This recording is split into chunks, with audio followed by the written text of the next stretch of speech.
ख़त्म हो जाता है। अब हम चलेंगे अलोंग द वाई एक्सिस।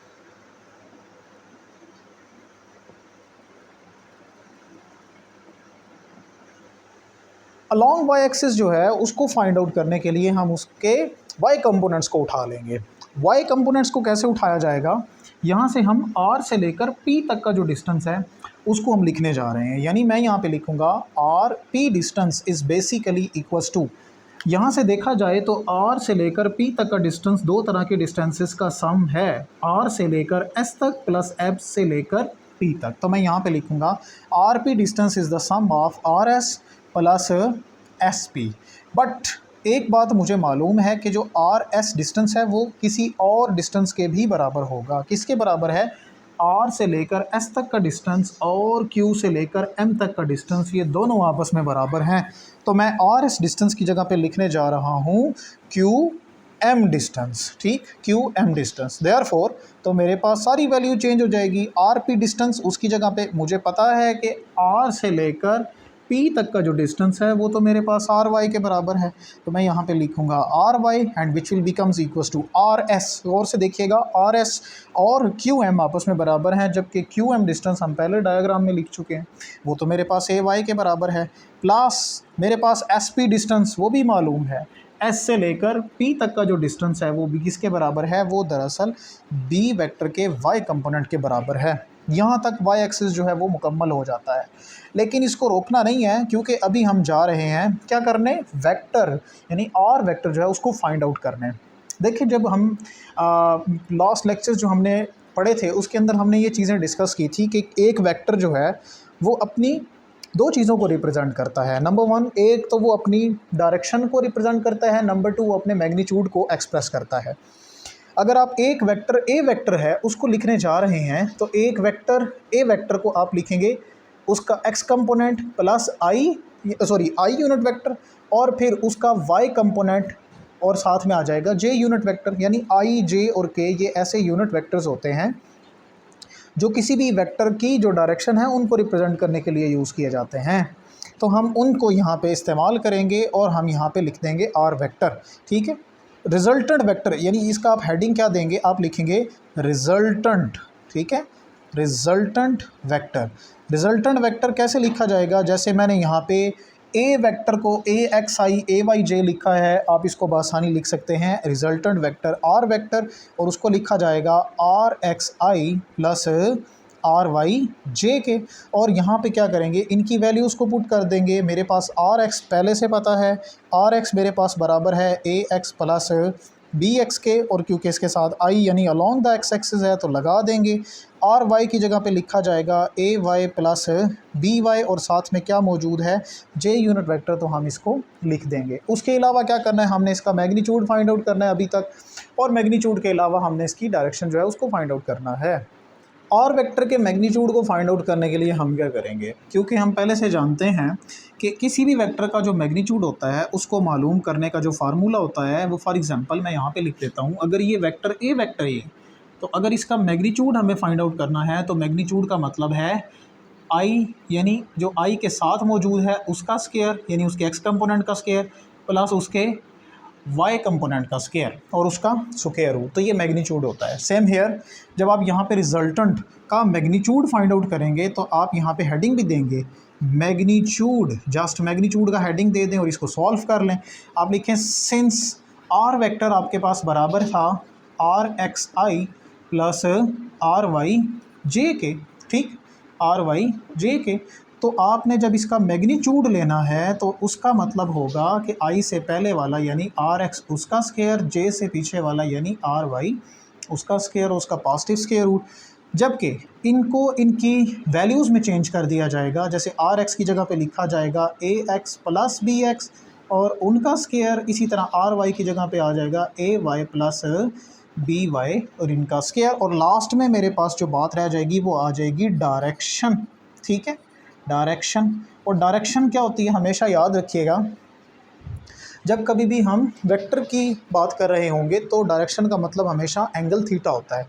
और हम एक ऐसी ट्रिग्नोमेट्रिक रेशो को इस्तेमाल करते हैं जिसके अंदर उसकी x और उसके y दोनों तरह के कंपोनेंट्स इन्वॉल्व होते हैं। हमारे पास साइन कॉज दोनों को छोड़ करके टेंजेंट जो है वो वाहिद एक ऐसी हमारे पास ट्रिग्नोमेट्रिक रेशो बचती है जिसके अंदर x और y दोनों कंपोनेंट्स इन्वॉल्व होंगे।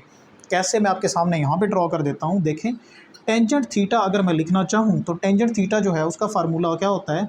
टेंजेंट का फार्मूला होता है परपेंडिकुलर ओवर बेस। परपेंडिकुलर का मतलब है कि आर वेक्टर का परपेंडिकुलर कंपोनेंट जो कि आर वाई होता है, और इसी तरह बी यानी बेस का मतलब होता है आर का हॉरिजॉन्टल कंपोनेंट यानी कि एक्स, तो आर एक्स भी इन्वॉल्व हो गया। तो हमें पता चल गया कि आर वाई और आर एक्स सिर्फ और सिर्फ एक ऐसी ट्रिग्नोमेट्रिक रेशो है टेंजेंट थीटा जिसके अंदर ये दोनों इन्वॉल्व होंगे। अदरवाइज़ हमारे पास कॉज और साइन जो है उनके अंदर आर जो है वो मैग्नीट्यूड फॉर्म में इन्वॉल्व हो सकता है, यानी हाइपोटेन्यूज की फॉर्म में, बट ये दोनों कंपोनेंट्स वहाँ पे इन्वॉल्व नहीं हो सकते। हम इसको फाइंड आउट कर लेंगे तो हम इसको लिखेंगे theta becomes equals to tangent, क्योंकि जब टेंजेंट यहाँ आ जाएगा तो वो इन्वर्स हो जाएगा, और आर वाई की जगह पे मैं डायरेक्ट उसकी वैल्यू लिख रहा हूँ A Y plus B Y, division में क्या आ जाएगा A X plus B X. तो यहाँ तक टॉपिक कंप्लीट तो हो जाता है, लेकिन वो कहता है कि अगर आपके पास जो वेक्टर्स आपस में ऐड हो रहे हैं उनकी तादाद 2 से ज़्यादा होगी तो फिर आप इनको कैसे ऐड कर पाएंगे। उनको ऐड करना भी बहुत आसान है, कुछ भी मुश्किल नहीं होगा। उसमें जस्ट क्या करना होगा, आपने क्या करना है, आप लिखेंगे यहाँ पे एक छोटा सा हिंट लिखेंगे, और आप लिखेंगे if the addition of vector, if the addition of vectors is more than 2, is more than 2, यानी 2 से अगर ज़्यादा हो एडिशन तो क्या होगा। देयरफॉर मेरे पास आर वेक्टर जो है वो हो जाएगा A X plus B X plus C X up to so on, यानी एन नंबर ऑफ कंपोनेंट्स आ जाएंगे उसके साथ I unit vector, plus same here आपके पास ए वाई आ जाएगा प्लस बी वाई आ जाएगा, सी वाई अप टू सोन, और आखिरकार वो कहाँ तक जाएगा, जे यूनिट वेक्टर तक। सेम हेयर मैग्नीट्यूड लेना होगा तो फिर आप क्या करेंगे, आर वेक्टर का मैग्नीट्यूड ले लेंगे। मैं डायरेक्ट यहाँ पे स्टेप उसका लिखने जा रहा हूँ जैसे मैंने इस पॉइंट पे लिखा है। आप जस्ट ए एक्स और बी एक्स का स्क्वायर करने के बाद इसको छोड़ चुके थे, बट अभी नहीं छोड़ना, क्योंकि अब हमारे पास कंपोनेंट्स जो हैं वो यानी वेक्टर्स जो हैं वो मोर देन 2 हैं। तो फिर बनेगा A X plus B X plus C X up to so on, उसका स्क्वायर हो जाएगा, प्लस सेम हेयर यहाँ पे मेरे पास आ जाएगा A Y plus B Y, same here C Y up to so on, और यहाँ इसका स्क्वायर, और आखिर में सिर्फ और सिर्फ मैं थीटा की जो वैल्यू है उसको लिखने जा रहा हूँ। तो मेरे पास टेंजेंट इन्वर्स में आ जाएगा A Y plus B Y plus C Y up to so on and divided by यहाँ पे बचेगा ए एक्स प्लस फिर आ जाएगा बी एक्स प्लस फिर आएगा सी एक्स एम टू सोन। तो इस तरह से हम क्या कर लेंगे, इस टॉपिक को कंप्लीट कर लेंगे। उसके अलावा छोटे छोटे पॉइंट्स हैं जो इसके अंदर लिखे गए हैं, वो हैं आसान, बहुत आसान है, मुश्किल नहीं है, और जस्ट मैं आपको सिर्फ और सिर्फ उसकी जो वैल्यूज़ हैं उनके बारे में यहाँ पे बता देता हूँ। लास्ट पॉइंट जो हमारे पास होगा उसमें जस्ट हमने क्या करना है, हमने ये बताना है कि अगर फर्स्ट क्वाड्रेंट के अंदर लाई करता होगा, यानी वेक्टर्स दोनों के दोनों वेक्टर्स लाई करते होंगे, तो उनके रिजल्टेंट के ऊपर क्या कोई इफेक्ट तो नहीं होगा। यानी हमने जस्ट इस एंगल थीटा जो है उसको फाइंड आउट करना है। ये थीटा जो है ये चेंज होता रहेगा, यानी मतलब ये है कहने का कि अगर आप होंगे फर्स्ट क्वाड्रेंट के अंदर तो पहले क्वाड्रेंट के अंदर जो फाइंड आउट करने का तरीक़ाकार होगा वो एंगल फाई और थीटा सेम होते हैं, यानी आप टेंजेंट इन्वर्स जस्ट इन चीज़ों का फाइंड आउट कर लें तो आंसर आ जाएगा। बट अगर आपके वेक्टर्स जो हैं वो चेंज हो गए हैं, यानी पहला वेक्टर इसके अंदर लाई करता है जबकि दूसरा सेकंड क्वाड्रेंट में लाई करता है, यानी कोई थोड़ी सी चेंजिंग होती जा रही है, यानी रिजल्टेंट वेक्टर जो है उसके कंपोनेंट्स चेंज होते जा रहे हैं, तो फिर थोड़ी सी तब्दीली जो है वो रूनुमा हो सकती है। उस वक्त एंगल कैसे फाइंड आउट किया जाएगा, उस वक्त होगा फाई इज़ इक्वल्स टू, यहाँ तक आपको फाइंड आउट करने के लिए 180 में से थीटा को सब्ट्रैक्ट करना होगा।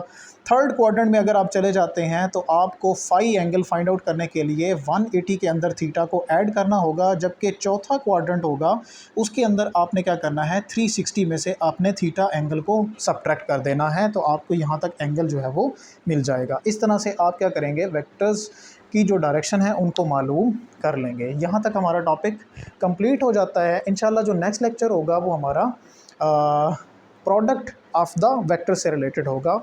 तो नेक्स्ट लेक्चर तक हम उन तमाम चीज़ों को डिस्कस करेंगे। हमें दीजिए इजाज़त। अल्लाह निगहबान।